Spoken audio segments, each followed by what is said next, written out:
Bonjour, bienvenue, welcome guys dans une nouvelle vidéo. Les amis, j'espère que vous allez bien. Les gars, aujourd'hui, c'est la journée des frappes de loin. Deux golassos. Le premier pour Militao, qui a décoché une lourde frappe, imparable pour le gardien. Et le deuxième pour Mbappé, avec sa spéciale. Il ferme son pied au dernier moment, qui n'a laissé aucune chance au gardien. En ce début de saison, il est clairement l'un des joueurs les plus en forme. Match sérieux du Real Madrid qui continue sa marche victorieuse 2-0. Dans cette rencontre, Vini est monté en puissance au fil des minutes. Par moments, il a manqué de réussite, même s'il termine la rencontre avec une passe décisive pour Mbappé. Mais même là, c'est l'exploit individuel du Français qui ressort. Militao a été très bon. J'avoue que j'avais quelques doutes le concernant. Il ne faut pas oublier qu'il a eu deux croisés. Je ne savais pas s'il allait retrouver son meilleur niveau, mais en ce début de saison, il m'a clairement rassuré. À ses côtés, Asensio a été plutôt solide. Mostantono a joué son football, il percute, il provoque, même s'il a quelques déchets. Mais c'est normal, c'est son jeu qui veut ça, la prise de risque.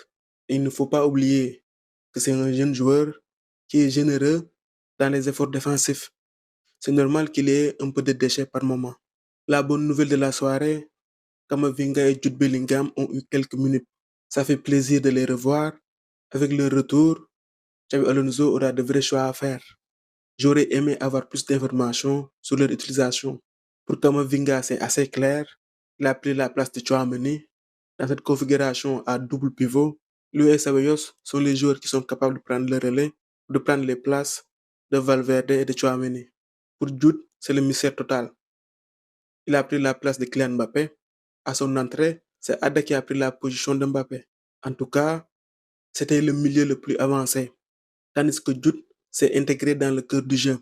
On sait que lorsqu'il sera titulaire, il le sera aux côtés de Kylian Mbappé.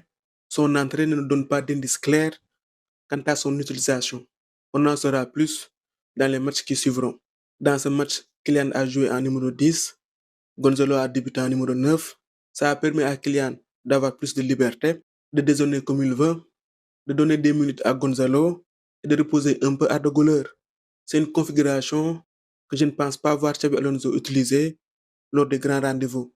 Mais là, c'est au Santiago, face à l'Espagnol, le contexte s'y prêtait. Avec cette victoire, le Real conforte sa place de leader.